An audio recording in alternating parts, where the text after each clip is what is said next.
Telugu digital media network లో political కేటగిరీలో number 1 కేవలం 72 గంటల్లో 1,50,00,000 వ్యూస్ పైగా పాపులర్ టీవీ నెట్వర్క్. ఇప్పుడు బీజేపీ ఎల్లిటి మహేశ్వర్ రెడ్డి కాంగ్రెస్ పార్టీని ఉద్దేశించి, కాంగ్రెస్ ప్రభుత్వాన్ని ఉద్దేశించి ఆయన కొన్ని కామెంట్లు చేశారు. ఏంటంటే, లోక్సభ ఎన్నికల తర్వాత ఏదైనా జరగొచ్చు, కాంగ్రెస్ పార్టీలో 5గురు షిండేలు ఉన్నారని చెప్పేసి ఆయన చెప్పారు.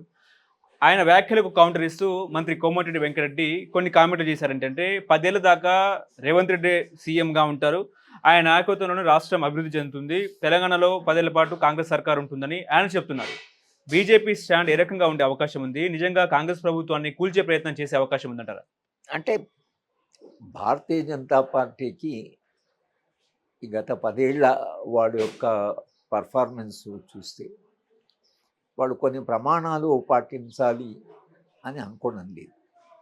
వాళ్ళు ఇప్పుడు కేజ్రీవాల్ అరెస్టు కానివ్వండి, కవిత అరెస్ట్ కానివ్వండి, జార్ఖండ్ ముఖ్యమంత్రి అరెస్ట్ కానివ్వండి, ఈ కరప్షన్ మీద మేము ఫైట్ చేస్తున్నామని ఏదైతే అంటున్నారో అది కానివ్వండి, ఎలక్ట్రల్ బాండ్స్ విషయం తీసుకోండి, దేంట్లో కూడా కొన్ని కాకుండా కొన్ని ప్రమాణాలు మనం కాపాడాలి అనేటువంటిది వాళ్ళకి లేదు. దానివల్ల ఏమిటంటే రేపు ఒకవేళ వాళ్ళకి మెజారిటీ వస్తే, ఒకవేళ భారతీయ జనతా పార్టీ మళ్ళీ తిరిగి ఎన్నిక అవుతే, కాంగ్రెస్ పార్టీ ఇక్కడ స్టేబుల్గా ఉండడం చాలా కష్టం. వాళ్ళు మొట్టమొదట చేసే పని తాము తిరిగి అధికారంలోకి వస్తే మాత్రం అపోజిషన్ పార్టీస్ ఉన్నటువంటి అన్ని రాష్ట్రాలు ఇంక్లూడింగ్ వెస్ట్ బెంగాల్ వాళ్ళు ఆ ప్రభుత్వాన్ని కొనసాగిస్తారనగానే కొనసాగేలాగా కాకుండా తప్పకుండా ఒక క్రైసిస్ క్రియేట్ చేస్తారు. అది మన మహారాష్ట్రలో వాళ్ళు చేసిన క్రైసిస్ చూసాము, బీహార్లో మనం చూసాము. కాంగ్రెస్ పార్టీని స్టేబుల్గా ఒక రాష్ట్రంలో ఉండడం వాళ్ళకి ఇష్టం ఉండదు. ఎందుకంటే అంతిమంగా ప్రధానమంత్రి లెక్చర్ చూస్తే ఆయన కాంగ్రెస్ పార్టీ మీదే దాడి చేస్తున్నాడు. దేశవ్యాప్తంగా ఆయన చేస్తున్న ప్రచారంలో ప్రధానమైనటువంటి దాడి కాంగ్రెస్ పార్టీ మీద, ఇంకా వేరే అపోజిషన్ పార్టీస్ వాడలేదు కానీ కాంగ్రెస్ పార్టీ మీద ఆయన దాడి చేస్తున్నాడు. కాంగ్రెస్ పార్టీ ఏ రకంగా కొనసాగినా రేపు తాము ప్రత్యర్థి అనేది అది ప్రధానమంత్రి పూర్తిగా గుర్తిస్తున్నాడు. ఇంకా మిగతా రాజకీయ పార్టీలు ఏవి కూడా తమ పార్టీని కానీ తమ అధికారాన్ని కానీ ఛాలెంజ్ చేసే పరిస్థితులు లేవు. కానీ ఎన్నడో ఒకరోజు కాంగ్రెస్ పార్టీ తిరిగి అధికారంలోకి రావడానికి అవకాశం ఉందనేది వాళ్ళు అనుకుంటున్నారు. కాబట్టి ఎలాగైనా కాంగ్రెస్ పార్టీని పూర్తిగా బలహీనపరిస్తే, తాము ఎంతకాలమైనా ఆయన 2047 అంటున్నాడు. సో 2047 లేదా ఇంకా వాళ్ళు మొత్తంగా మేమే కొనసాగాలి, ఇంకా వేరే పెద్ద ఆల్టర్నేటివ్ ఏమో అవసరం లేదు అనేటువంటి ఒక ఆలోచనలో ఉన్నారు. ఒక పాసిబిలిటీ ఉంది, డెమోక్రసీ మనం ఓడిపోతుందని కాకుండా వాళ్ళు ఎలా ఆలోచిస్తున్నారంటే మనమే అధికారంలో శాశ్వతంగా ఉంటాము అనే దాకా పోయింది అది.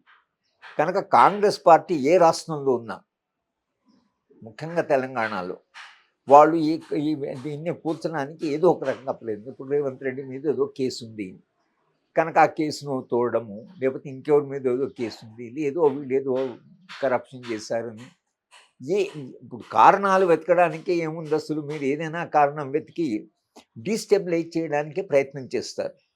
కానీ కాంగ్రెస్ పార్టీకి మనం చెప్తున్నాం, వాళ్ళకి అర్థమవుతుందో లేదు తెలియదు. కాంగ్రెస్ పార్టీ వాళ్ళ తెలంగాణలో అధికారంలో రావడానికి వాళ్ళు చేసిన దానికంటే కూడా పౌర సమాజంలో ప్రజాస్వామ్య శక్తులు చాలా కష్టపడ్డాయి. అది వాళ్ళు సరిగా గుర్తించారా లేదా నాకు తెలియదు. రేపు నిజంగా ఎన్టీ రామారావుని ఇందిరాగాంధీ తీసివేసినప్పుడు సమాజంలో ఎంత పెద్ద ఎత్తున నిరసన వచ్చిందంటే, ఈవెన్ పౌర హక్కుల సంఘంతో సహా మేమందరం సపోర్ట్ చేసి తిరిగి అతని అధికారంలోకి తీసుకొచ్చారు. అంటే సమాజంలో పెద్ద స్ట్రగుల్ జరిగింది.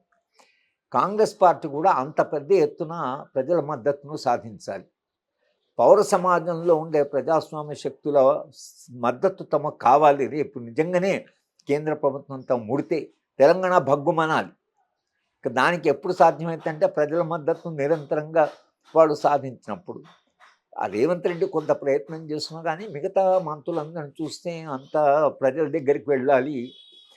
కొందరు మంత్రులు అయితే స్పందించడం లేదు, తర్వాత వాళ్ళు జవాబులు చెప్పడం లేదు. కలవండి అంటే అధికారం వచ్చి 3 నెలలు కాలేదు, ఇంకా పార్లమెంట్ ఎన్నికలనే. అప్పుడే అసలు వాళ్ళకు అధికారం అనేది కాస్త అలా అంటే ప్రవర్తించడం అనేది ఏదైతుందో అది కాంగ్రెస్ పార్టీ భవిష్యత్ దృష్ట్యా వాళ్ళకి మంచిది కాదు. అందరూ మంత్రులు కూడా నిరంతరంగా సమాజంతో ఒక సజీవమైన సంబంధాన్ని ప్రజాస్వామ్య శక్తులతో సజీవమైన సంబంధాలు పెట్టుకొని అది కాపాడుకుంటే రేపు తెలంగాణలో కాంగ్రెస్ పార్టీని ముడితే తెలంగాణ ప్రజలు దాన్ని సహించరు అనేటువంటి దశ ఉంటే కొంత కాపాడబడతారు. అటువంటి మద్దతు గిట్ట తెలంగాణలో లేకపోతే చాలా సులభంగా భారతీయ జనతా పార్టీ కాంగ్రెస్ పార్టీ కూలగొట్టడానికి అవకాశం ఉంది.